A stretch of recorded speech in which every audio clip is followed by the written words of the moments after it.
I'm Brandi Kruse. Coming up today on Undivided. If you're anything like me, you feel confused, mad, sad, don't know what to do from here. But the good news is that Charlie Kirk told us exactly how we should proceed.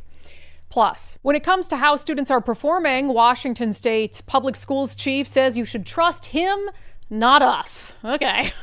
Also, Seattle's mayor says he wants to spend even more money on reparations despite a statewide program that already does that. That and much more coming up today on Undivided. Remember, you can support our show for just $5 a month by signing up at undividedpod.com. That's undividedpod.com.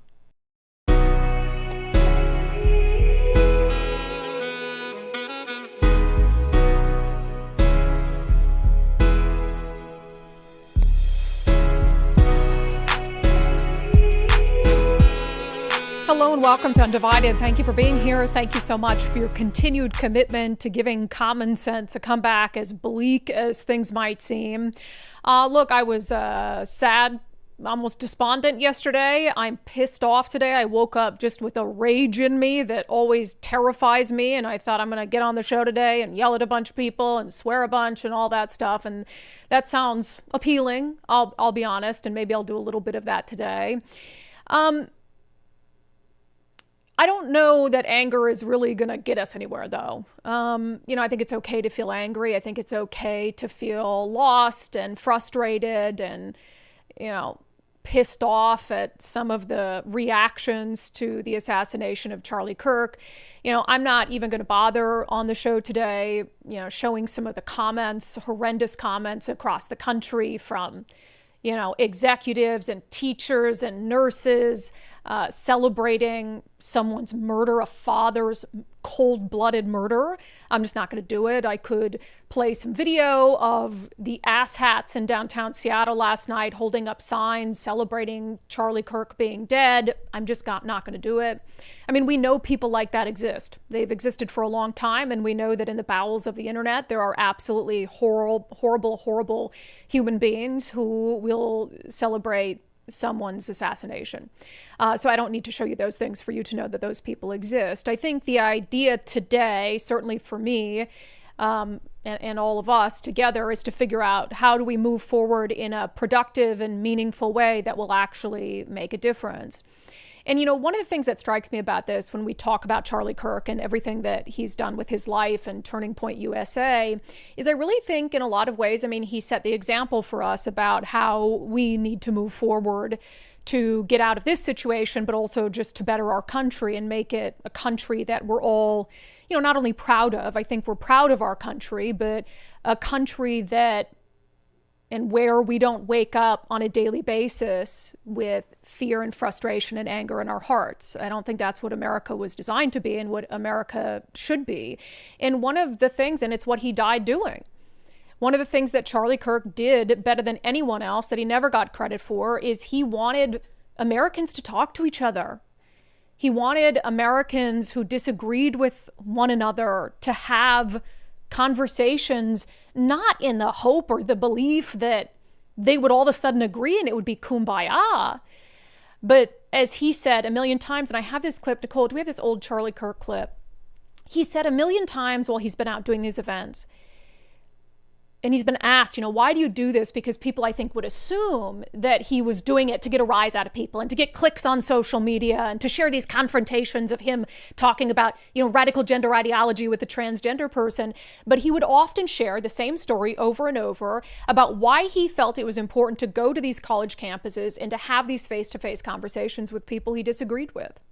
Because that's what is so important to our country, is to find our disagreements respectfully, because when people stop talking, that's when violence happens. When people stop talking, really bad stuff starts. When marriages stop talking, divorce happens. When civilizations stop talking, civil war ensues. When you stop having a human connection with someone you disagree with, it becomes a lot easier to want to commit violence against that group. What we as a culture have to get back to is being able to have reasonable disagreement where violence is not an option. He wanted us to see the humanity in each other. And for that, he was painted as some fringe right-wing lunatic. But when you really look at what he was doing and you go back and you look at all the videos and the conversations he had that were respectful and heartfelt, and where he wanted to understand where people were coming from. He wasn't going to change his mind.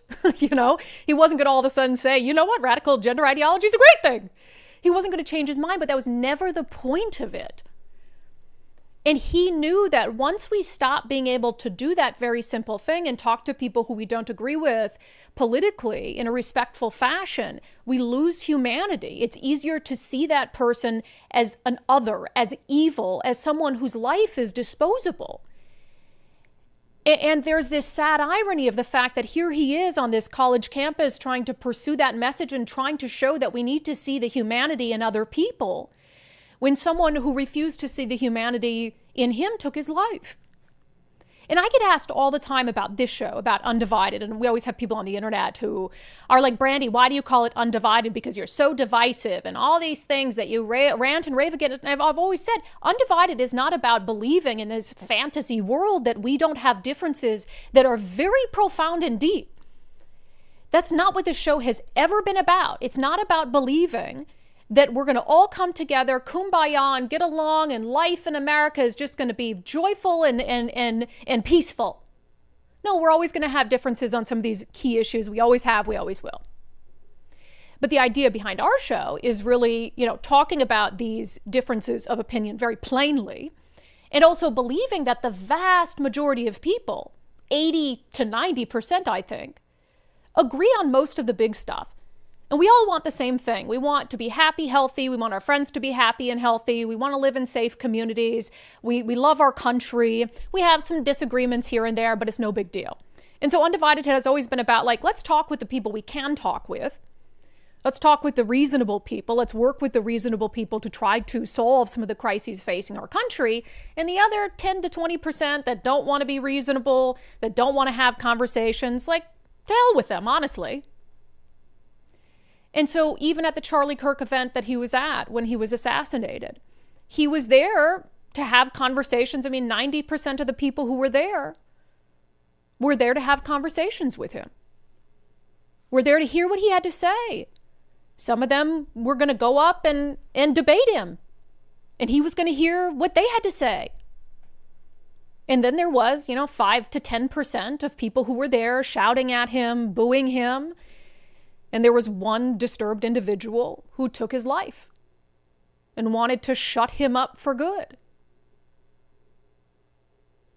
And so I think as we're all lost today in wondering what do we do from here, and feeling this rage inside of us, I'll be honest with you, I cried for 6 hours straight last night. And my sweet husband just and I told him, I said, I don't know why we have so much violence happening in our country. I don't know what it was. It's obviously very sad. I didn't know Charlie Kirk personally. I never met him. But I think it's this overwhelming feeling that our country is heading toward a very, very bad place. And I think it was the 2 days in a row of the Charlotte train attack and all the craziness around that and the horror of it all. And then Charlie Kirk and just this feeling that, oh my gosh, we have a decision to make as a country. And there are two paths that we're staring down, and we have to decide very quickly which path we're going to go down. And I do see a lot of conservatives on social media today basically just with a blind rage. And their mission today, online is to expose people in the depths of the internet who are, celebrating Charlie Kirk's assassination and try to make sure that they lose their jobs or whatever it is. And then, there's people saying now we're at war with one another and are almost, encouraging a civil war and all of these things. And I just don't think that that's the path. I know that's not the path I want to go down. And I don't think it's the path that Charlie Kirk would want us to go down. That doesn't resemble anything that he dedicated his life to.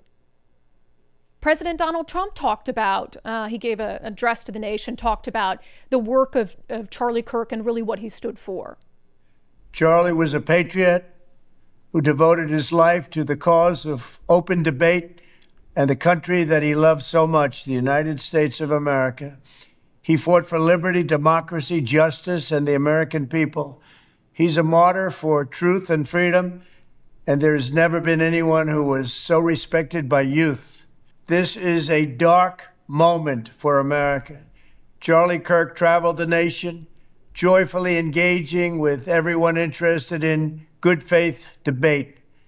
His mission was to bring young people into the political process, which he did better than anybody ever, to share his love of country and to spread the simple words of common sense.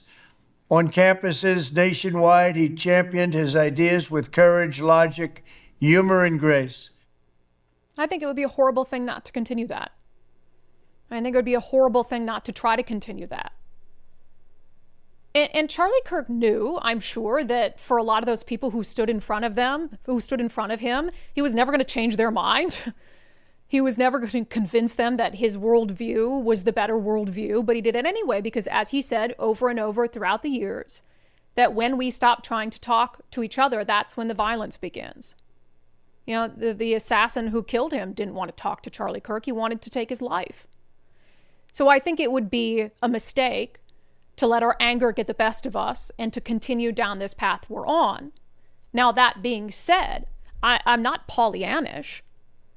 I'm not so naive to think that we can just happily talk our way through this situation. There are a lot of people who need to answer for why we're here. And again, I don't want to be sad and angry on the show today. I think there's enough of that out there. But I am sad and angry. I'm pissed. And I do believe that it is productive to continue to call out the people and the entities that have put us in this position and who have to make substantial changes in the way they operate in order for us to move forward. It takes two to tango. It can't just be conservatives that look at the life's work of Charlie Kirk and say, okay, we're going to commit ourselves to that and we're going to continue to try to be the better people and take the higher ground. A lot of us have to be on that train for that train to move in the right direction. And a lot of it falls on the shoulders of Democrats, frankly. And, you know, I can offer the platitude of, oh, you know, political violence has happened on both sides, and it has. But I'm not going to sit here and act like political violence isn't a much more profound problem right now on the left.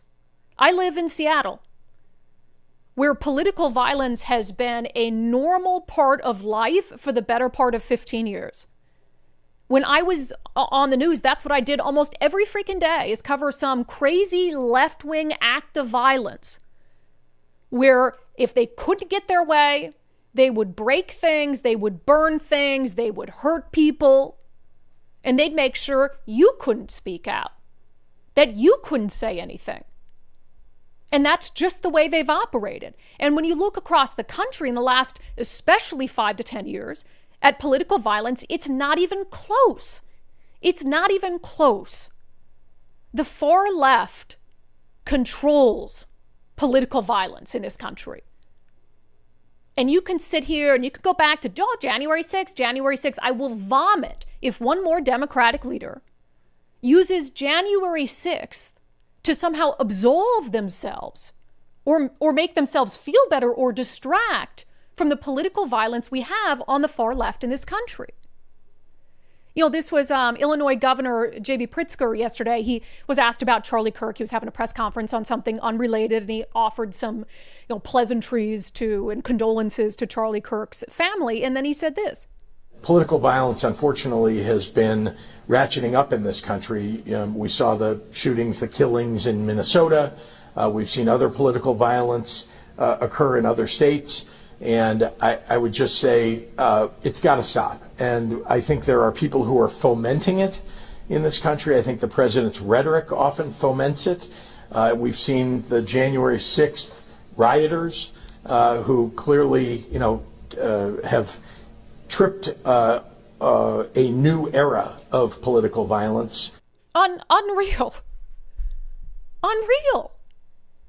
Tripped a new era of political violence, Governor. Do you not remember what was happening for the 6 months before January 6th? Do you not remember all the cities that burned? I was right in the middle of it in Seattle. I didn't imagine that. I didn't imagine the cop cars on fire. I didn't imagine being assaulted. I didn't imagine the buildings and the businesses that were looted to the studs that never reopened. And it was January 6th, the rioters. I mean, I don't have to say it again, how stupid that is. I was on the news the day January 6th happened. If you go back and you watch the news, any news, national news, local news from January 6th, Republicans were all over the airwaves condemning what was happening instantaneously. They didn't need to be prompted. They were all over the airwaves. They were asking President Donald Trump, can you go out? Can you tell the J6ers, the rioters to stop? And that was far more than any Democratic leader in the country did for the 6 months of what was occurring in 2020. No, they excused it and they condoned it because, it's about racial justice, so we can't say anything bad about it. So let's just let our cities burn. Let's let them take over 6 square blocks of Seattle. And even today, this might seem like a small thing, but it's not. It's a very, very big thing. And if you can't understand why this pisses people off, then you'll never be able to understand why conservatives are so frustrated about what's happening in this country. So Donald Trump orders flags at half-staff for Charlie Kirk. And so governors, are doing this and ordering it. And Governor Bob Ferguson in Washington State put out his directive. And he ordered, yes. And he had already had a directive out for September 11th, of course, which is today. But he also said that he was pursuant to the presidential proclamation. He said, I extend the directive that he already had in place for September 11th in memory of Charles Kirk. And then he said this. Additionally, as governor, I am also directing that the flags be lowered in memory of all the victims of political violence, including Minnesota House Speaker Melissa Hortman and her husband Mark, who were assassinated June 14th, 2025, as well as Minnesota Senator John Hoffman and his wife Yvette, who were seriously injured in an attempted assassination the same day. So he has to couch it. He has to couch it, and he says that the directive is for all victims of political violence, because it can't just be about Charlie Kirk. It can't just be about a conservative and what his murder represents for people in this country. Nope. Oh, well, we got to bring up the fact that Democrats were assassinated 3 months ago in Minnesota when nothing was stopping him, if he wanted to, from ordering flags at half-staff in June. And you might say, Brandi, it's not a big deal. We should, be consistent here and, honor all victims of political violence. But this is cut from the same cloth as but what about January 6th? Yeah, what about January 6th? It's cut from the same cloth. There are so many mainstream Democratic leaders who aren't fringe far leftist nutcases. There are so many mainstream Democratic leaders who refuse to examine without qualification the political violence problem they have within their own party, the one that they have fostered with their silence and their inaction. And until they do that, without qualifying it with, but the other side does it too. Oh, but January 6th. Until they can do that, nothing will be fixed. As I said, it takes two to tango. We can't fix it on our own. We represent, and I say we as in conservatives, a tiny, tiny fraction of the political violence problem in America. That is the truth. That is the truth. This is contingent on Democrats being willing to address the problem on their side. Period. And we had responses all over the place. And I'll say, basically every mainstream Democratic politician and even like the AOCs of the world, they put out statements yesterday, condemning what happened to Charlie Kirk. And that's great. You should do that. And in our state, Governor Bob Ferguson and Attorney General Nick Brown both put out statements as well. Governor Bob Ferguson said, violence is never the answer. There is no place in our democracy for political violence, and I condemn the murder of Charlie Kirk in the strongest terms. My prayers are with his family. Attorney General Nick Brown said, no matter your beliefs, we should live without fear of expressing ourselves. Political violence will consume us all if we let it fester. The horrifying tragedy and death of Charlie Kirk today in Utah can happen anywhere if we don't do more to fix the violent tension in our discourse. The rule of law must preserve, and gun violence is never the answer. Now, in a sane world, I would see that and think, okay, good, that's appropriate. And that's a step. It's one step. But of course, for anyone who follows any of these politicians, whether they're members of Congress, in DC or AOC or our governor and our attorney general, you see that and you think about all the times they've refused to put out such a simple no-brainer statement condemning political violence. And you also understand how they individually have contributed to the environment that we're in. Attorney General Nick Brown, how many times has he called Donald Trump a fascist? And said similar inflammatory things about ICE agents. He said recently, he did an interview with KUOW, we played it on the show a million times, I won't play it again, where he said what Trump is doing is the definition of fascism. And Bob Ferguson has made his entire political career off of painting Donald Trump as a threat to democracy in our very way of life and existence as a country. And as I've said a million times on this show, you convince people that Donald Trump is Hitler reincarnate? There are very few things that those people will not do to stop the second coming of Hitler. And so, to me, when I see those statements saying violence is never the answer, and Attorney General Nick Brown saying that violence will consume us if we don't do more to fix the tension in our discourse, I think, you first. You first, because I don't say stuff like you say. I don't paint people as fascists in the second coming of Hitler and suggest that if we're not rid of them, our country will cease to exist as we know it. And so there's 3 things that have to happen. I literally wrote down 3 steps because I'm like, what can we take away from this, right? So first, Democrats in positions of power, because there's always going to be, let's put out of our mind the fringe lunatics. And that's why I didn't platform them on the show today.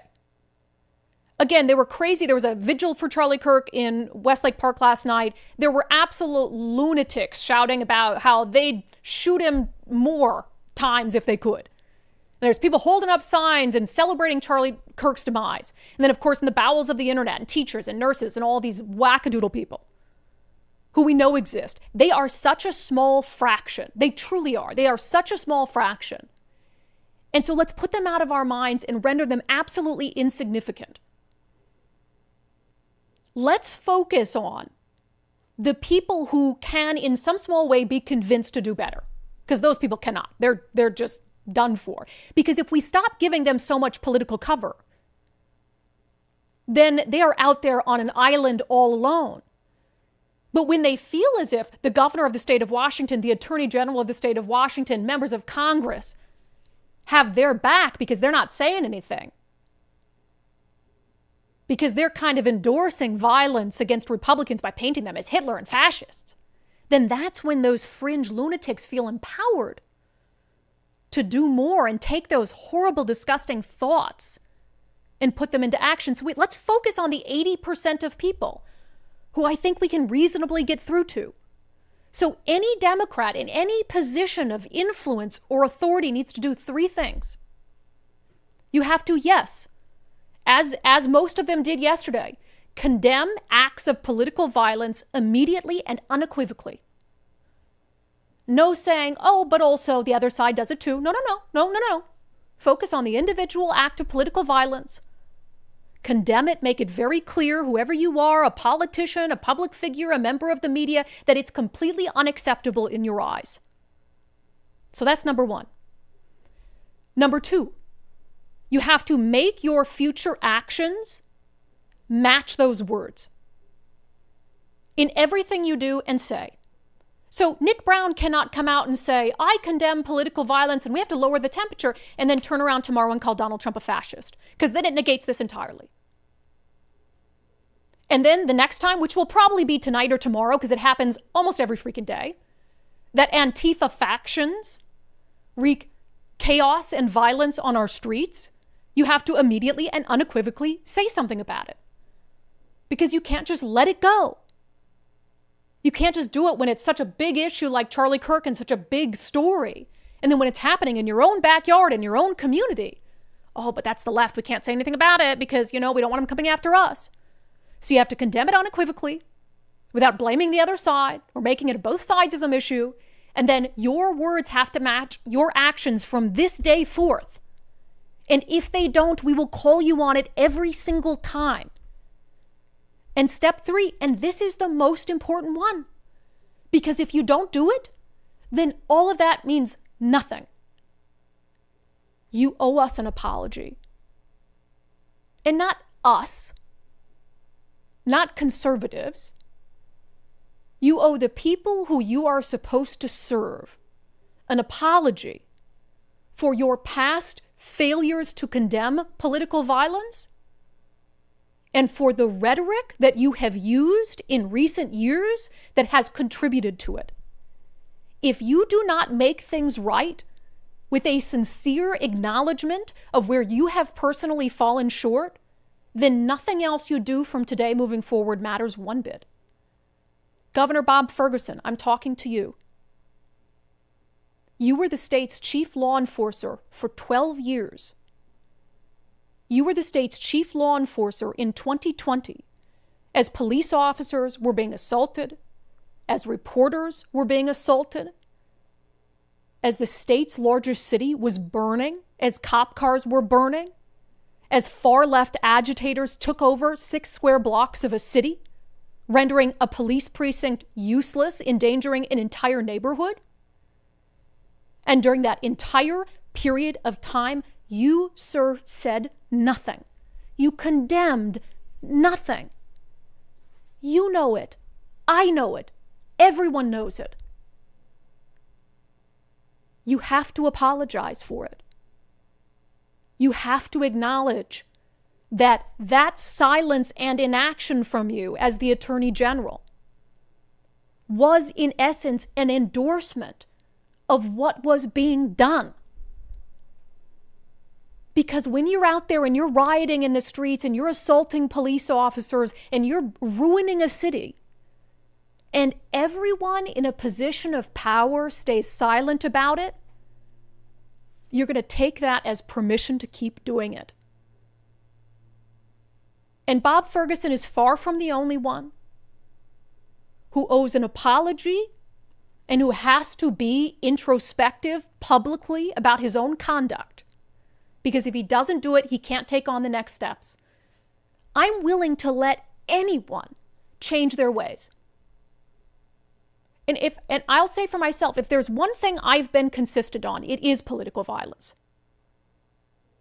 Even when I was brainwashed in the mainstream news, I still called that violence what it was. It didn't matter who was perpetrating it, whether it was the right-wingers who were down at the Capitol storming the governor's mansion, or whether it was the left-wingers who were assaulting cops. So I feel like I have standing to demand that our elected leaders do better on this and acknowledge past mistakes and move forward. So we have to have consistency.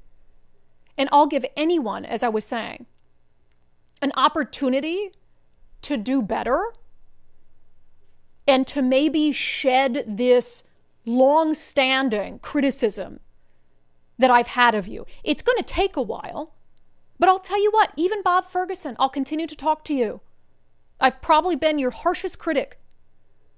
If you come out today and you apologize for not speaking out about the hundreds of instances of political violence and extremism that have happened on the left in this state, and you, honest to God, give an apology and a mea culpa, and then for the next year, moving forward, you change your ways, you tone down your rhetoric about the President of the United States, you acknowledge that Antifa is a real thing, you speak out about what's happening and the attacks on ICE and all of these things, I am willing to give you a fresh slate on that issue. I think we have to be willing to believe that people can change and do better, or else what are we resigning ourselves to? And I hate to get too preachy and all this stuff, but I mean, we're at a turning point, if you will, in our country. And we all have to decide what path we're going to try to push our country down. And I don't want to push our country down a path of anger and resentment and division. And what am I going to do? I mean, I think I can do better too. I mean, I have a show called Undivided. I get awful pissed off on this show a lot. I usually think it's warranted. But, I was thinking about this last night. And I realize I'm talking about this for 32 minutes. We have other things to talk about on the show today. But I thought about this last night, and I tried to be introspective. And what can I do better? And I think language matters. And I think I can do better about making clear what we're fighting for rather than what we're fighting against. I talk often about we're fighting against this radical gender ideology being pushed on kids in schools, but what does that really mean? Well, what am I fighting for, not against? I'm fighting for a better educational outcome for our kids. I'm fighting for parents to have more agency and more control over their kids' lives and over what happens with their kids in public schools that we fund. And so that might seem like a small difference, but maybe in the grand scheme of things, it can help lower the temperature a little bit and not focus on against, but for. And so I can do that. I can try to do that.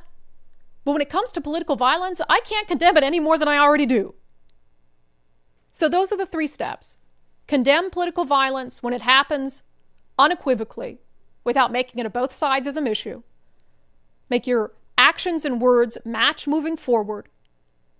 And when it's warranted, a sincere apology and an admission of responsibility for contributing to where we're at as a country right now.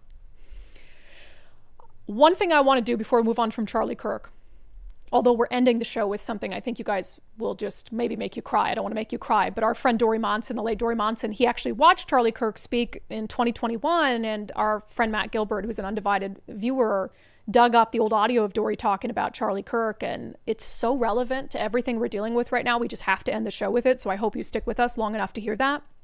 But, one of the things that I think has frustrated conservatives so much, and I would say I'm like newly in the last year kind of acknowledging that, yes, I'm a conservative and, I've been red-pilled quite a bit on a variety of things. But, there's this feeling among conservatives that they start in mainstream culture. They start from this position of having to prove they're not bad people. And if you're, liberal, oh, you're a great person unless you prove otherwise over and over and over and over again. So conservatives are just sort of shunned in mainstream culture. And I experienced that a lot personally, right? As I kind of became more and more conservative and took these positions that were very out of line with Seattle mainstream beliefs. I mean, I used to be invited to a lot of mainstream things to speak or whatever it is. And then it's like, nope, can't have her. I feel like I'm the same person. I'm not a bad person, but it's like conservative bad. So the Yankees did something yesterday that it might seem small, but it's not. It's huge when you really think about it, and conservatives and its relationship with, how they're perceived by mainstream culture. They honored Charlie Kirk at their game.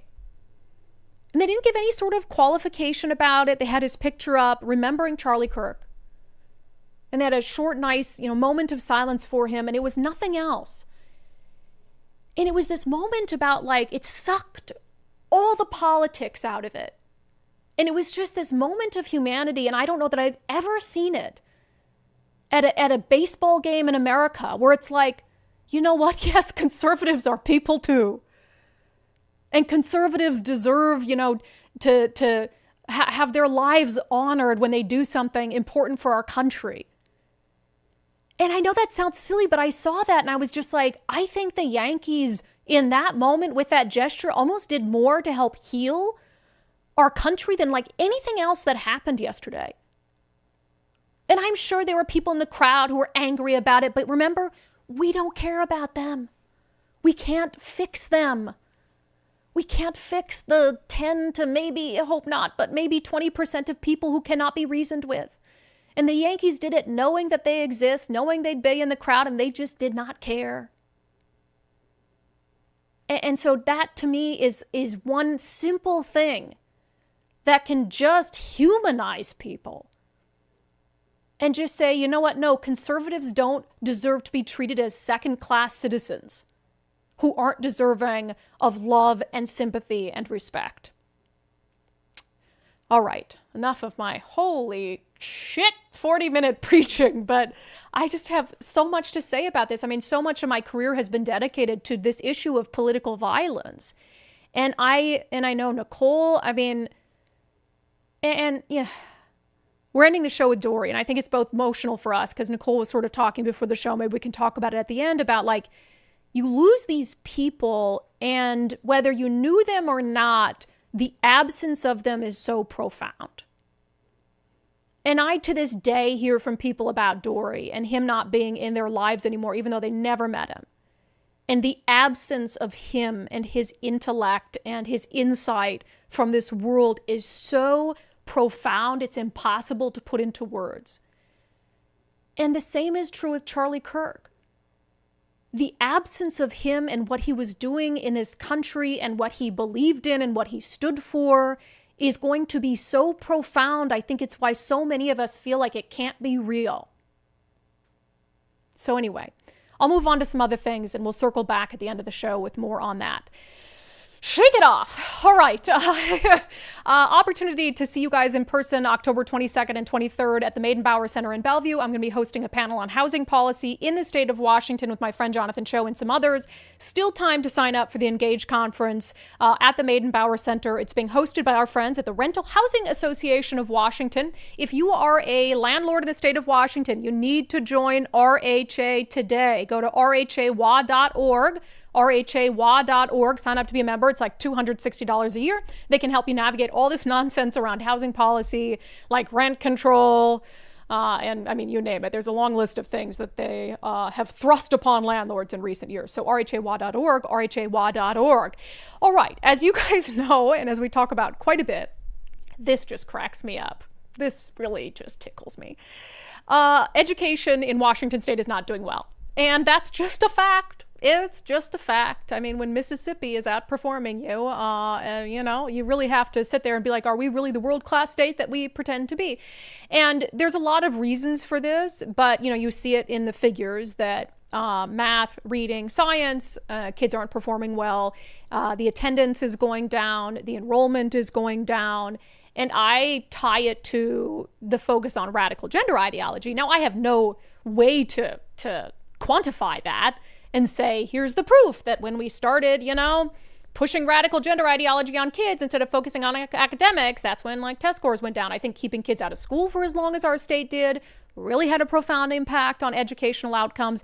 But a lot of what we use to make those assertions is from the state's own website. Like the state has to post this monthly data on how kids are performing, and they're not performing well. And at the same time, we've spent more and more money on education as the years have gone by. So it's like more money, worse results. And everyone should be upset by that. And again, it's just a fact. Well, not according to Superintendent of Public Instruction, Kruse. So we had this long press conference yesterday where he's sharing the latest data on academic outcomes and talking about sort of, and he did acknowledge in parts of it that like we're not doing well in certain areas. And he talked about how we're going to move forward. But he also, this is crazy, he also put this like graphic up. And let me actually play the video first where he's saying, oh, there's a lot of misinformation out there about how our kids are actually performing. Here's the kind of headlines that do that. We know there are folks consistently wanting to sort of attack public education. I will say, I don't ever want to question their motives when it comes to caring about kids, because I know a lot of these folks and we work with a lot of them from these think tanks and these organizations. I think they care a lot about kids. I think we all do, and that's what makes this work so exciting, is we're leaning into what can we do to improve learning in the state of Washington. What's not okay, though, is to misuse information or to knowingly understand what the data says and then state it differently in order to move a political point. And so we're going to do a little bit of that myth busting today, again, not in a questioning people's ultimate motives, but in really trying to understand what are the facts of this thing. So if we have common ground, we can work on common solutions and common investments, whether they're federal, state, or local level. So to all of you watching, whether live or recorded, I really want to challenge you to reach out and get the actual information and understand what the data points mean before we make assumptions like half our kids can't read or kids are not as smart today as they used to be. Those are both factually inaccurate. Ah, yes. So if you want accurate information on how our students are performing, go to the guy who has the most at stake and the most to gain by giving you inaccurate information. What would I gain by lying about academic outcomes? When we do that on the show, what do? What graphic do we show? We literally, every time, Nicole or I, we go to the same place and we do a screen grab. And then we just put the screen grab on the air. And where is it from? It's from the Office of Superintendent of Public Instruction. And it shows where kids are at in relation to their grade level for math, reading, and science. And then it shows enrollment and all of the numbers and how much we're spending per each student. And that's what we put up on the old screen. And somehow that's misinformation. Fascinating, isn't it? And do you have a close-up, a still of this, because it was kind of hard to see in his, yeah. So he includes one of my ex posts in his, these people are spreading misinformation. Here's what I wrote. I said, while test scores are in the toilet and enrollment is down, the State Board of Education is making equity its top priority for 2025. What's untrue about that? They literally released their top priority for 2025 and it was equity, despite our test scores being in the toilet. And that's just an opinion. That's not misinformation. How do you like prove or disprove that test scores are in the proverbial toilet? And enrollment is down. Enrollment is way down. So he's accusing me of spreading misinformation when I'm just stating truths. And if you're embarrassed by the fact that while we're declining in academic outcomes and enrollment is down, that you're focusing on equity, that's a you problem. That's not really a me problem. And all the deflection continued from there.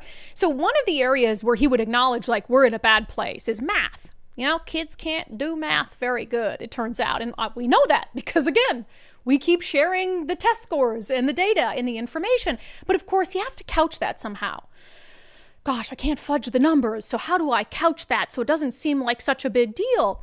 So he goes on this long rant about how, well, math is, our math isn't good, but it's not good elsewhere. And, America has never been strong at math compared to other countries. In math, the United States has never performed with their peers globally across the U.S., despite our economic prowess, despite our innovation, despite our creativity, despite all of our STEM growth. We're an economic superpower, but traditional academic math that prepares you for traditional college mathematics is a place where the U.S. student base has never competed as effectively against the world. And that's what you see in that middle chart. The world is ahead of us. The world is declining. Again, something's happening to youth across the planet, especially after 2010, 2012. Total mystery. And our gap's actually a little smaller now than it was 20 years ago. But this is the second red flag I have for you on math. It's a United States problem, not just a Washington State challenge. It's like, okay, what use are you? Oh, it's not, well, I guess we just give up then, right? Let's just resign ourselves to the fact that China's outperforming us in math, so it's totally fine for us to be paying all this money for public schools and for academic outcomes in math to be awful. I mean, the excuses from this guy. This one has to be my favorite, though. So you kind of heard him reference it there that, there's also a decline in math globally. And so since 2010, 2012, something's happening to our kids. It's a mystery. So, of course, again, don't blame us. The children of the world just suck. There are forces acting against youth across the planet that make their traditional test scores continue to go down using traditional metrics. But they are as innovative and as creative and as adaptable as we've ever seen them. And that's a real dichotomy for us. So there's a real legitimate criticism, I think, that we all have to own on whether we're moving test scores. But there's a bigger narrative we have to talk about, from the media to higher education to our business leaders to those of us in education and those in the legislature, that says, what are these things so enormous in the lives of youth in the United States and around the world that despite our investments, they're holding their own. They're just not making leaps and bound gains. We're not seeing it anywhere on the planet at scale. So it's this amorphous, something's happening with kids. So don't blame me. Your kids are morons, But it's also, I'm sure every single one of you knows what's happening with kids. Since roughly 2010, takes a rocket scientist to figure that out. Social media. Screens, computers, decline in learning, spell check, AI now, you name it. Like, kids don't have to think critically anymore. And then in your schools, Chris Reichdahl, you don't force them to think critically, because now, of course, grades are racist and checking attendance is racist and making sure that kids behave at school is racist. So you've taken out sort of any sort of consequences for not thinking critically and having academic outcomes. And you're just like, I don't know, something's happened with kids since 2010, 2012. So don't blame us. You know, it's happening all over the world, and, you know, don't look here. Isn't that crazy? All the more reason to allow parents to take the money that they spend on our public education system through their taxes and send their child somewhere else. Maybe to a school that has figured out that since 2010, kids have changed the way they learn. Since 2010, the world has changed around our youth. And now there's so much happening in a digital world. Maybe we can take them to a school that has figured out that great grand mystery that you can't seem in 13 freaking years to figure out. So if you can't figure it out in 13 years with more money than you've ever had before, how to teach kids who are living in this new digital world, then maybe you should let parents take their kids elsewhere and somewhere where they can figure that out, huh? Seems like a good idea for me. But what do I know? You know, I'm not the superintendent of public instruction. I'm just a lady with a podcast. All right, we'll have a double dose of unbelievable coming up next. First, there's a lot happening with the economy, global trade deals, you know, influx every single day, the uncertainty of AI and new digital coins popping up all over the place, whatever the hell those are. I never could quite fully understand it. So with all of that, are you concerned about how much risk your retirement portfolio is exposed to? Is it time to just get back to basics? Well, you can join Bulwark Capital's Zach Abraham for his Back to Basics live webinar October 2nd at 3:30 p.m. Pacific. The webinar will be a frank discussion on the basic fundamentals of value investing, a perspective on the outlook for the remainder of 2025, plus a full reveal of how Bulwark is always looking for opportunities to lower risk, lower cost, and give your retirement as much upside as possible, which is what we all want. Hear directly from Zach as he shares insights in this free Back to Basics webinar October 2nd at 3:30 p.m. Pacific. Register now at knowyourriskpodcast.com, knowyourriskpodcast.com. My own mother has invested with Zach Abraham and Bulwark Capital, so if it's good enough for my mom, it's good enough for you. Wow, I just made up that slogan. I wonder if they'll like it. If it's good enough for my mom. All right, let's do a double dose of unbelievable. Despite the city of Seattle racing towards a $200 million or so budget deficit, Seattle Mayor Bruce Harrell, who's desperately trying to keep his job, thinks that we should spend $80 million on reparations.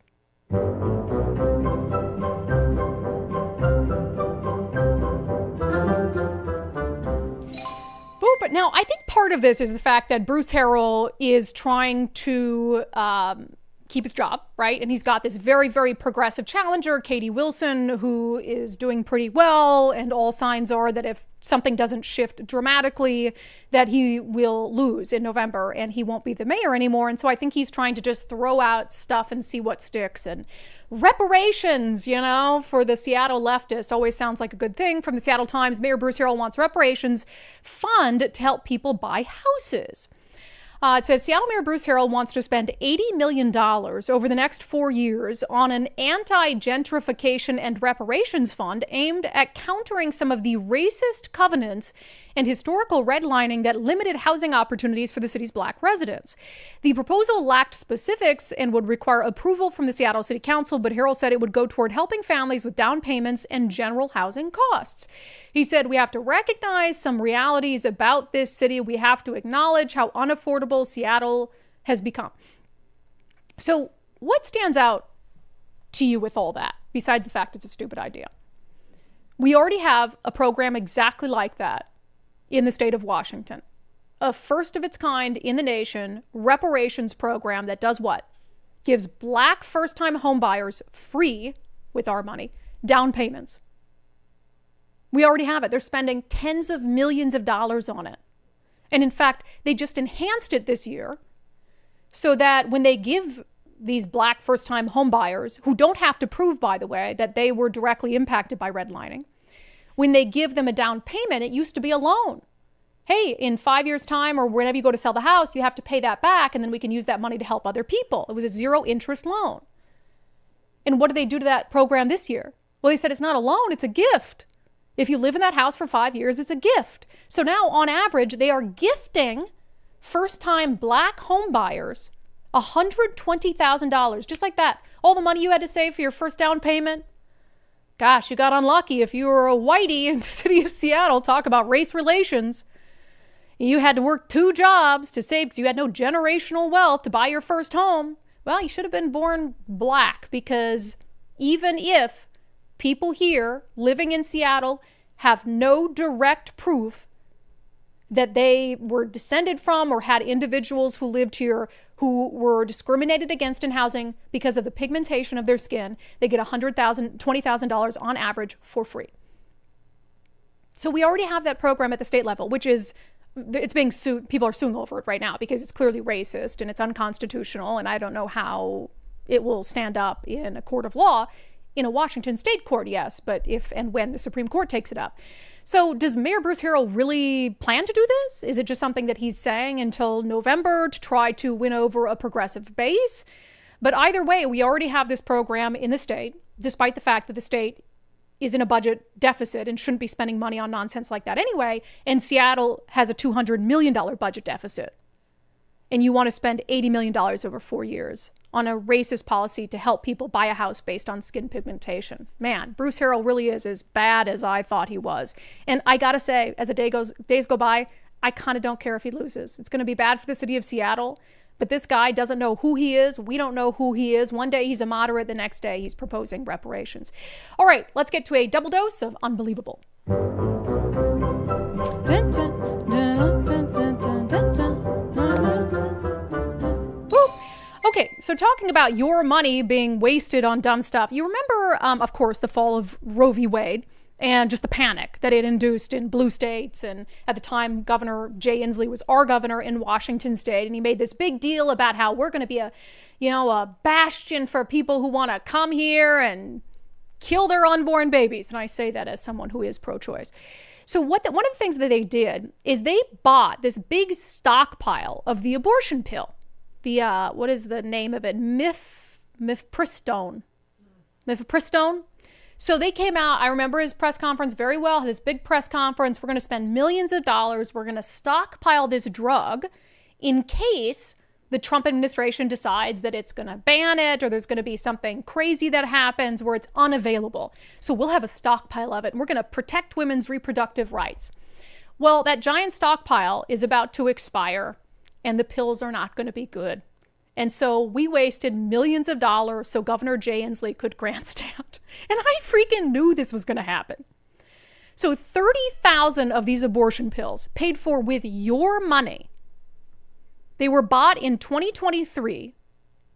They are about to expire if they're not used because, this fear-mongering that they had of we're not going to be able to get these and the supply won't keep up with demand never came to fruition. So Washington State Standard says Washington State is preparing to destroy much of its abortion pill stockpile as 30,000 doses are set to expire at the end of January. Then Governor Jay Inslee authorized the purchase of the first 30,000 doses in 2023 as a 3-year insurance policy in case the drug was no longer available due to restrictions at the federal level. In Washington, that hasn't been an issue, at least not yet. Inslee okayed the purchase of another 17,600 doses shortly before leaving office in January, costing taxpayers nearly $1 million. So that's on top of the stockpile that was already sitting there, not being used, about to expire. And so they're sitting right now at the Department of Corrections facility. Those 30,000 doses cost $1.275 billion. And these were also for people who were came into prison pregnant, but just the general population of people. And they also, by the way, have to pay to incinerate the pills, which I think is a funny detail. So they had to flush them like normal medicine? Well, we don't want the salmon to have miscarriages. We can't do that. We can't put that into the water. Salmon repopulating is already a problem. It says the state can only provide mifepristone to qualified clinics and prescribers and has to sell it for at least the price of which it was purchased. Said a spokesperson for the governors. But here's the kicker. Providers can still get these pills for less from wholesalers. So even if, get this, and they didn't think this through. So there hasn't been a shortage or an inability to get these pills. So these clinics, they get them from wholesalers for a fraction of the cost that the state paid for them. So even if you have some sort of demand, they need these pills still. It's not as if people have stopped using it. They're not going to get it from the state stockpile because they can get it elsewhere for cheaper. So we're literally flushing or incinerating $2 million so Governor Jay Inslee could grandstand over abortion access. This is the stuff that drives me nuts. It is absolutely crazy. And we're in a budget deficit. So, literally incinerating $2 million of your money.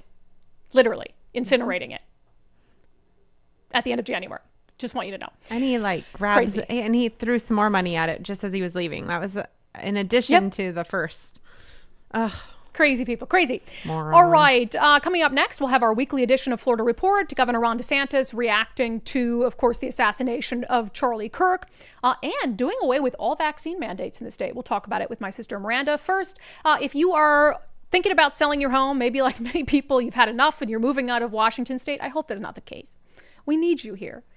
Don't leave me. Don't abandon me. But if you're going to, reach out to our friend Wes Jones to sell your home. You could at least do that for us on your way out the door. Sellwithwes.com, sellwithwes.com. Wes has been doing this for a long time.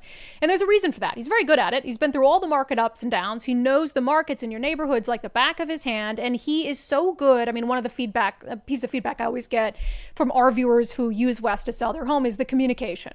And it's totally a team effort. And he's walking you through it every step of the way. He's talking you through his strategy. He's being honest with you about what you might need to do to your home in order to get the best possible price. And yes, that might include, and no home seller wants to hear this, but it might include making some cosmetic upgrades to your home. But here's the good news. Wes can handle all of that. You don't have to lift a finger. He can bring in the contractors. He can manage the contractors. He loves doing that stuff. He was the son of a builder. And you don't even have to pay for those upgrades until closing.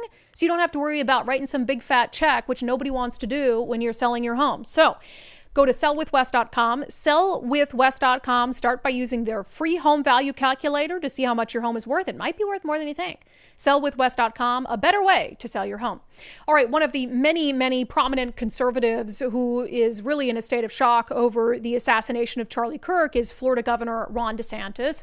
And he is speaking out not only about what happened to Charlie Kirk, but also about this larger issue of political extremism, especially what's happening on college campuses. Let's talk about it in our segment, Florida Report. It's not even controversial anymore. People know in Florida their freedoms are going to be respected. Miranda, hello. Hello. Yeah, tough day yesterday. I know that Florida Governor Ron DeSantis was also close with Charlie Kirk. So here's how he obviously had a reaction to the sadness of the assassination, but also about how this is much bigger than that. This is a big wound for this nation because a Republican government cannot endure if we cannot have situations where it's safe to disagree, where you can actually go and give a different perspective. But we've seen people get shut down on college campuses. We've seen violence, not approaching this level, on college campuses. And then this event, I think, really gets to the heart of whether Republican government can long survive. Yeah, and I think that's what's sad about, and there was probably a period for me where I would just believe what people were painted as. And, Charlie Kirk, he's this crazy right winger. But when you really sit and watch what he would do on these college campuses, it literally was like, hey, I'm not trying to change your mind. You're not trying to change my mind, but let's just talk. And It wasn't controversial at all. No, not at all. And I think probably within the last year or so, I have a few friends that we've been sharing a lot of his kind of clips that go around Instagram and stuff back and forth. And I'm not a super religious person and I'm not super extreme on any level, but listening to him talk makes you want to engage in conversation. It's such a friendly environment that he offered people. So for this to happen to somebody like that was kind of crossing that boundary of sensitivity and just allowing people to feel safe in his space to talk about things, for this to happen to somebody like that, I think it just hurts differently. Yeah, and I think Governor DeSantis is right. It really is about the survival of our republic and whether, there's the First Amendment for a reason. And, can people speak their mind without being executed for it? I mean, in the United States of America, one would hope so. So he also talked about, we have, and I would argue, a lot of this mind virus that is almost creating these young people who believe if you're hurting me if you disagree with me. your words are violence, and I have to respond with literal violence. I think a lot of that is being born on these college campuses and the indoctrination that's happening. And as a result, we see this hostile environment on college campuses.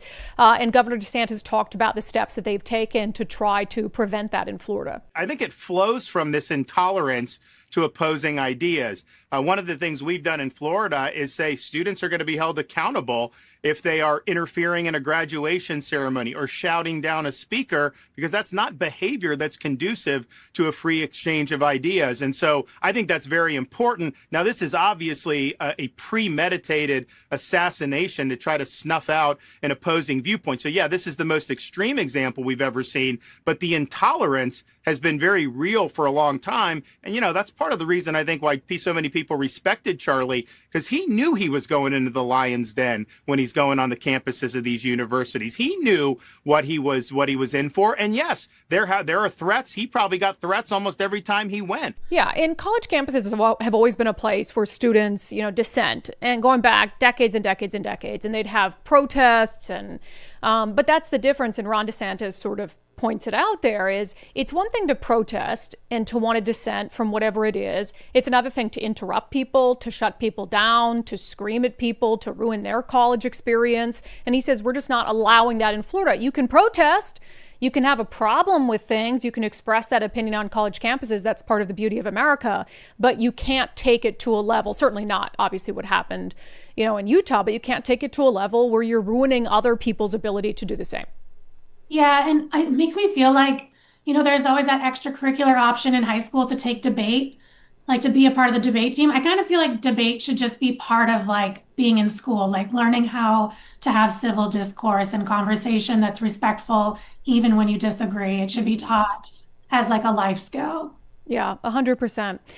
All right, let's move on to a different story. Florida ending all vaccine mandates. So not just COVID, like the whole kit and caboodle, they can't mandate anything or won't?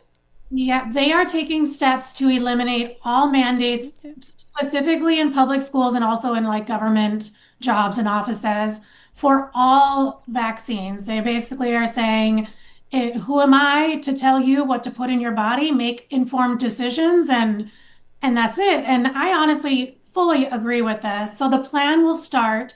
It'll take about 90 days to go into effect, but the plan will start with public school mandates. It's going to include lifting vaccine mandates for things like chickenpox, hepatitis B, influenza, meningitis, and simple kind of like contagious diseases like that. And then all the other ones are going to have to go through legislation to get changed. So we're going to have to wait to see what happens in the session next year. But that will cover everything else: measles, polio, pertussis, mumps, tetanus, you have it. So, and I don't see that having any problem getting passed in the state of Florida. No, I mean, it worries me a little bit. I agree that it's a sort of a slippery slope. We saw how bad vaccine mandates were with COVID, but COVID vaccines were a different beast, right? They were pushed through. They were thrust upon people before we really fully understood their effectiveness or their side effects or anything. Some of the vaccines you listed, I mean, these are long tested, effective vaccines. Now, I agree it shouldn't be the government saying, put this in your arm. In fact, Florida's chief health official, who's black, I feel like I need to say that because he compares these vaccine mandates to like slavery, essentially. Like, I'm going to tell you exactly, your body is mine, essentially, to do with what I please. So I hope that Florida pairs this, and health officials, and it's really up to doctors, right, with the knowledge that parents need to make the right decision for their kids, and in the case of communicable diseases, for the community at large. Yeah, I agree. And I do think it is, for lack of a better way of saying it, I think it is their burden to bear to make sure that people are informed and have all the education and the knowledge at hand in making these decisions. I think a lot of these vaccines are just kind of like, oh, my parents did it, so I do it, so my kids will do it, rather than actually knowing why and what you're doing. So I do like the idea of creating more of a knowledge base so people can make those decisions on their own. But I do fear that because of the COVID vaccine, people have this skepticism and they apply it across the board. Yeah. So I think everybody should make informed decisions, but I do think it is up to people to be able to do that. Yeah, and it's not even, I think, a vaccine skepticism. It's a government skepticism where you told us to do this. You made us essentially, in some instances, do this under threat of us losing our livelihood or our kids couldn't go to school or whatever it is. Then it didn't even really work. And it made some people really sick. And so it's a skepticism of what the government tells you to do. And so really, in some ways, I think government vaccine mandates are ineffective in that people don't trust the government to give them adequate health information. So interesting. We'll see what happens with that. Obviously, like you said, it needs to go through a legislative process. I'm all for it. And I do trust people to make decisions that are best for them. I do think when you get into this sort of territory of your decisions affect other people, what is that going to look like? So, all right, Miranda, appreciate it. You're welcome. Have a good weekend. It's not even controversial anymore. People know in Florida their freedoms are going to be respected. Yeah, we'll see how that one goes. I mean, if there's some big uptick in Florida of a certain disease and it's because there's not, I don't know. I don't like government vaccine mandates. I think we're all over that. But as long as you've got the information you needed on which ones are good, which ones maybe are not so much, I don't know.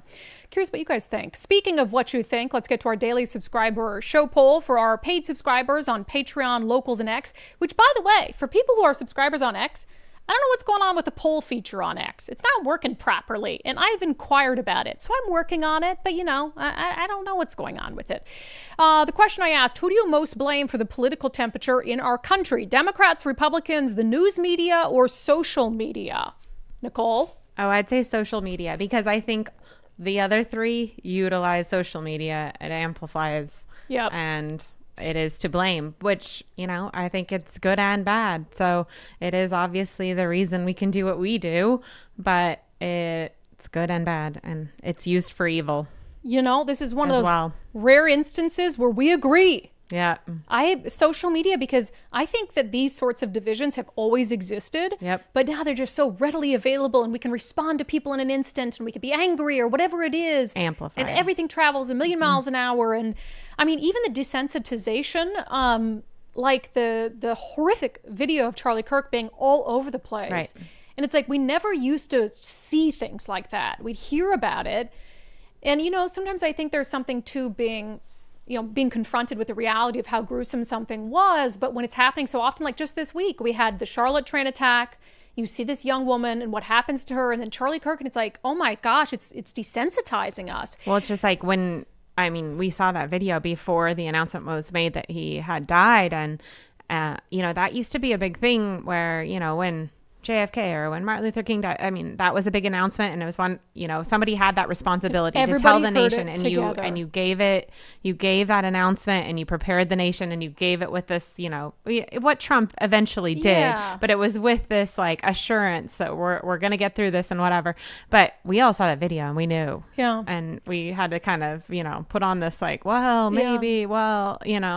knew the second, and it's hard to say that, but you're so right. There used to be it was delivered with this gravity of the moment that the nation would get together, and with the facts that were already more laid out. So it's just, anyway. So our subscribers disagree with us. 61% saying the news media, 24% saying the Democrats, 0% saying the Republicans, and 15% saying social media. Maud said, I think that social media has more power than news media these days, but both are to blame. Q said, I would like to answer all, if possible. All of these entities have a role to play in this. And yeah, don't get me wrong. I don't think Republicans' hands are clean.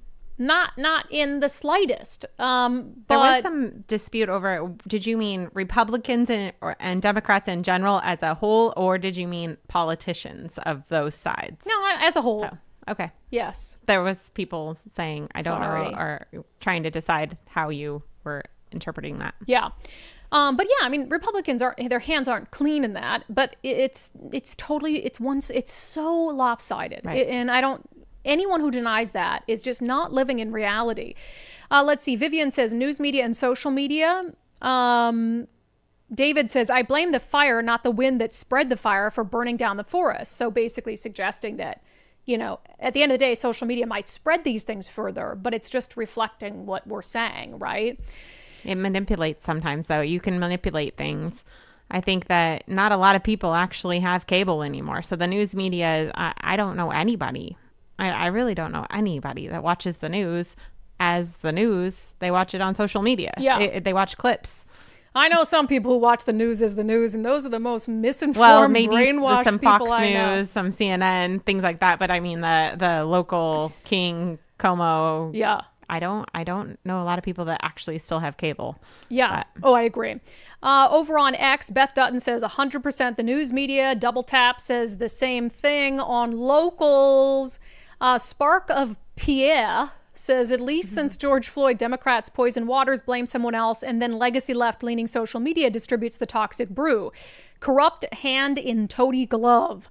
Hydro Dog says social media, then the talk shows on CNN, Fox, then the radical politicians on both sides of the aisle. And I always say, politicians will do what the media lets them get away with doing, right? And what the populace lets them get away with doing. So as much as they have such a profound responsibility, I actually put them lower in the list of blame, because they're going to do what they're going to do, and we're supposed to stop them from doing it.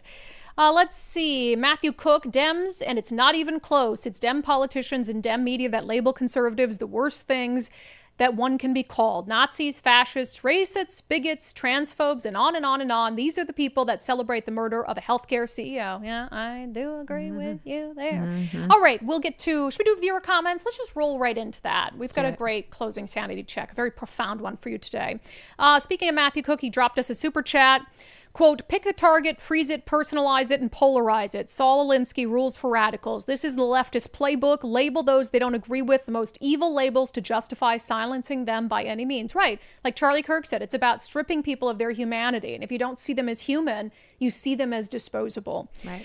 Summer CS. I was thinking about you, Brandi. Stay strong and safe. Keep doing the great work. My high schooler came home yesterday talking about it. I didn't even know he knew Charlie. His influence was immense. Yeah, and I got a lot of text messages yesterday from people saying, be safe and all of that. And I always appreciate that. But Charlie Kirk knew he wasn't safe. I mean, and to a much larger extent, certainly, than me. And he did it anyway. I mean, he put himself at risk every single time, and he believed that it was worth it, and that the ends, justified the means. And it's to a smaller extent, I said this after I got assaulted again by Antifa down at the ICE facility. Like, had we not been there, then it would have been a Seattle Times story about how people were peaceful and ICE was violent. And so, there is justification for the risk. And in killing Charlie Kirk, they want us to shut up. They want us to be scared. They want us to hide. They want us to cower. So whatever they want us to do through an act like that, we have to do the opposite. So we have to be more bold, more brave than ever before. And, if that's risky, then so be it. I do think this has fired people up. And yes, I think Greg Gutfeld might have said it, but I was thinking it yesterday. I think this will be a turning point, and how ironic. Yeah. But I do think it's fired some people up. I've seen multiple, I've seen some people that have left the business say they're coming back, and people that haven't been going to college campuses say, okay, that's it, I'm going. And and I think it will be an explosion of, people willing to speak up and speak out and hopefully and change. Do the same thing that he was doing. Tierra Nipkes, at what point do we stop and realize that the communist revolution has started? And if we don't stand up, they are going to kill everyone who they deem as an enemy of their cause. This is what happened in China during the communist revolution. At what point do we acknowledge what is really happening? Sherry says the left does not believe in coexisting. They will not quietly go about their business and leave the rest of us alone. We all must bridge the communication gap and encourage everyone to carry forward the important work that Charlie Kirk started. T. LaRose on Facebook blaming the left or right is political violence. No, it's not. Words are not violence, first of all, and that's how we got ourselves into this situation, is the left started treating words as violence. And that's what it was. It was violent to them what Charlie Kirk was saying. Right. No, it's not. No. He had a different opinion than you, and he was actually very respectful in communicating with people. But there is this really violent faction on the left that's like, if you speak against me, it's as good as putting a bullet in me. And that's just stupid. That's just ridiculous. We also had people like a troll in there talking about this being gun violence. No, it was people violence. This was a person with a weapon that decided to use it in the worst way possible. Yeah, I mean, look at what is your excuse for the knife attack in Charlotte? I mean, that was a knife, still had the same effect, still killed somebody. Just wild. Anne-Marie, don't stop. Give us a voice. This is an effort to stop the other voice, the people outside the machine. Keep going, Brandi, Kruse, Charlie, you and others. Keep our voice strong. We are going to keep going, 100%. Sometimes I might have to cry out the stress or whatever it is, or punch my pillow, but we'll keep going. Or pet my dog. Pet my dog quite a bit last night. Jesus says, with a $50 super chat. Wow. Recycling these arguments so much. Why? Because it's easy to fill airtime with these. Enough of just keeping us on outrage loops. Let's actually end the division. Division gives you pieces. Subtraction leaves you with one, and one is undivided. Yeah, I mean, I don't know if you're talking about me recycling arguments or keeping us divided. I have no idea. By that whole thing too. Yeah, I don't know. But if you want to give me $50 to say it, that's fine. Okay. Yeah, but I mean, at the end of the day, you can... What is your hope, right? Like, what do you think brings people together? There's always going to be division. And by the way, there's always going to be political violence. There has been as long as politics has existed. But we're certainly in a heightened period of it now. We're never going to get, as a country, to a point where we don't have disagreement. And yeah, we talk about disagreement on the show. I talk about my opinions and my disagreement predominantly with what's happening in leftist states like Washington. I'm never going to stop doing that. And doing that doesn't mean that I'm stoking division. The divisions already exist. What I want is for the 80% of reasonable, rational people who have some semblance of common sense to push back against the real nonsense stuff, defunding the police, pushing radical gender on kids, boys and girls sports, taxing us to high heaven and then looking the other way and blaming Donald Trump's tariffs. Those are the things that I care about. So it's not stoking division to share your opinion. No. It wasn't stoking division for Charlie Kirk to share his opinion. Stoking division is putting a bullet in his neck for doing it. Give me a break. Old Sub Sailor, talking and communication is the key to solving problems. Charlie Kirk was a direct threat to the social communist agenda for this country. Sherry, Charlie Kirk was wise beyond his years. The truth torch that he carried shined very brightly, and now it must be carried forward by the rest of us. This is how we honor and magnify Charlie's voice in life. I do have to say, I thought I was pretty smart for a 31-year-old when I was 31. People would always tell me you're very mature. Charlie Kirk made me look dumb. He was 31. People with that kind of memory that can just pull out, Bible verses and just that photographic memory. I mean, he had to have a photographic memory. I do just wonder. Pull that out. Yeah. I mean, it's genius. He honestly, genius. Genius level. Yeah. So yeah, here I am. Dory. I mean, they were a different kind of genius, prophet. 100%. Mm-hmm. All right. Speaking of Dori, we're featuring him in our closing sanity check. It's going to be an emotional one for all of it. But first, actually fitting, we have a First Mark spot here because First Mark, the owner of First Mark, was really good friends with Dori and took Dori, I hope we can say this, to the Charlie Kirk event that we're going to play a clip from in the closing sanity check. So anyway, I've encouraged you guys to take the First Mark challenge. We all need insurance. Why not make sure you have the best insurance that's actually going to cover you and you have it at the best price? It's hard to do that on your own. Insurance is really freaking confusing. I mean, no matter how easy the tool is that someone pitches to you, you really need a professional to go over your current needs, your current insurance, talk to you about what's happening with your life, your family, your business, and then make sure that they're tailoring your insurance needs to that so that you're properly covered, not paying for anything you don't need, and that you're not paying too much. We have so many undivided viewers and listeners who are now members of the First Mark family and who love it and who've emailed us and said they're saving thousands of dollars a year, and all it took is a call to First Mark. So firstmarkinsurance.com, firstmarkinsurance.com. The very best part is they work for you. All right. I always need, in these moments, I'm looking for wisdom. I think we all are, right? We're all looking for outward for wisdom and something that can help us navigate these times. And someone in my life, and I know Nicole's life, who we always look to for wisdom, no matter what was happening, be it something in our personal lives or professional lives or something in the world. That person was the late Dori Monson. He was such, I think, a voice of wisdom for a lot of people. And I wanted to talk about him today in our closing sanity check. So back in October of 2021, and thank you to Matt Gilbert, an undivided viewer who dug this up and remembered that Dori had gone to see Charlie Kirk speak in Edmonds, in October of 2021.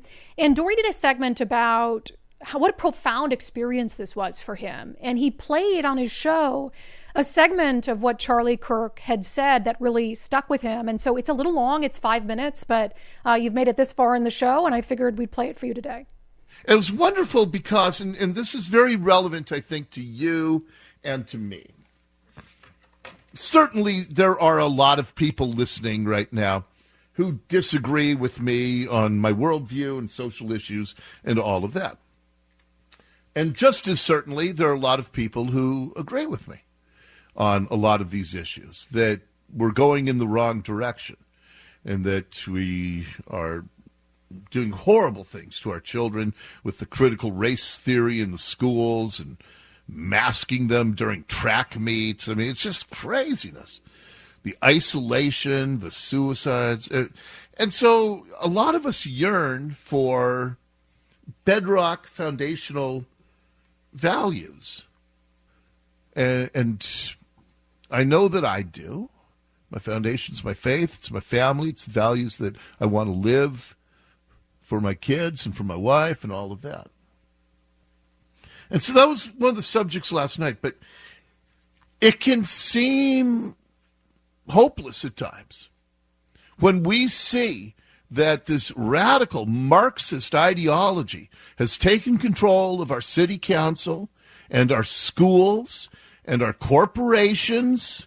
How are we going to fight back against the enormity of the opposition?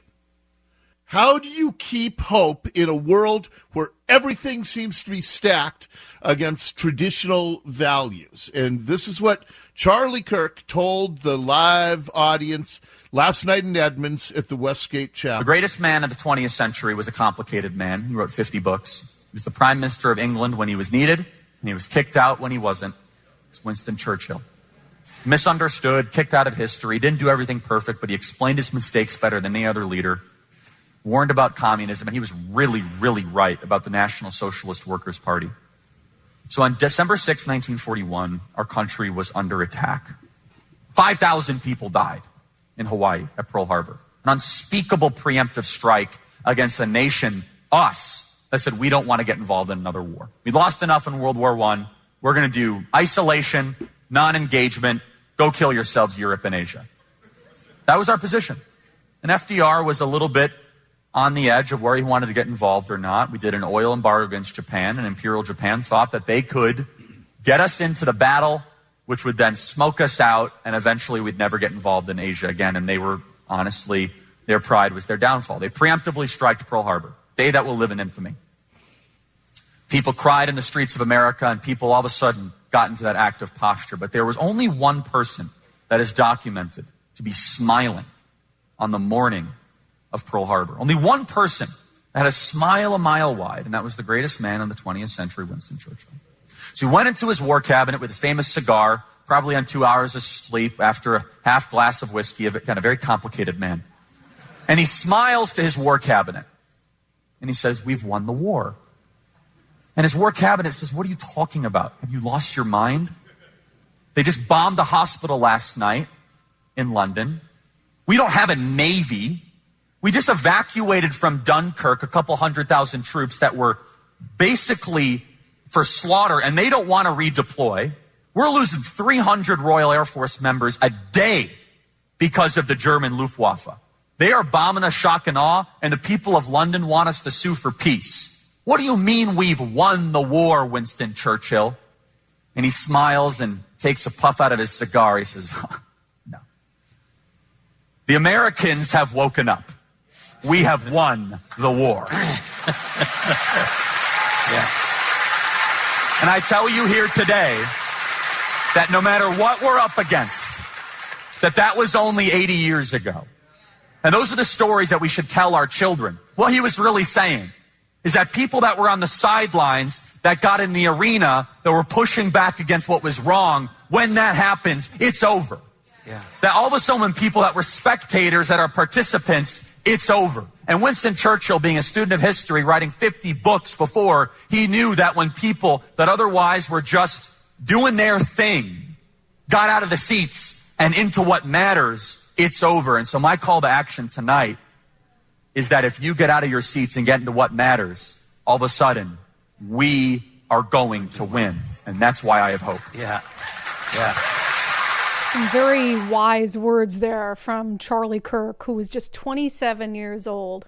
Wise beyond his years at the time when he delivered them and shared that story in Edmonds, Washington. And they were shared by another very wise man who is also going to be missed very dearly, our friend Dori Monson. Two men who their absence from this earth just hits us so hard every day. And, Charlie Kirk, it'll be the same. So that has been our closing sanity check for today. That's how I made it the whole show. That has been today's episode of Undivided. Cue the end before I cry on camera. Nicole, thank you. We appreciate all of you. We do. And look, disagreement isn't division. It's not. Disagreement is not division. We have to do away with this idea that disagreeing on things contributes to division in our country. It does not. Disagreeing on things is normal. Disagreeing on things is fine. Disagreeing on things has happened throughout the entirety of our planet's existence. But you can disagree with people and not want them dead. You can disagree with people and not see them as less than human. And that is the problem that we have to solve. We will see you, subscribers, on the Sunday show. We're going to kind of switch topics on the Sunday show, talk about taxation in the state of Washington and what's happening with businesses. Then we'll see the rest of you back here on the live show Monday at noon. Remember to support our show. It's how this show exists. Go to undividedpod.com, undividedpod.com. And it's easy. We just tell you to click on the banner that says support the show.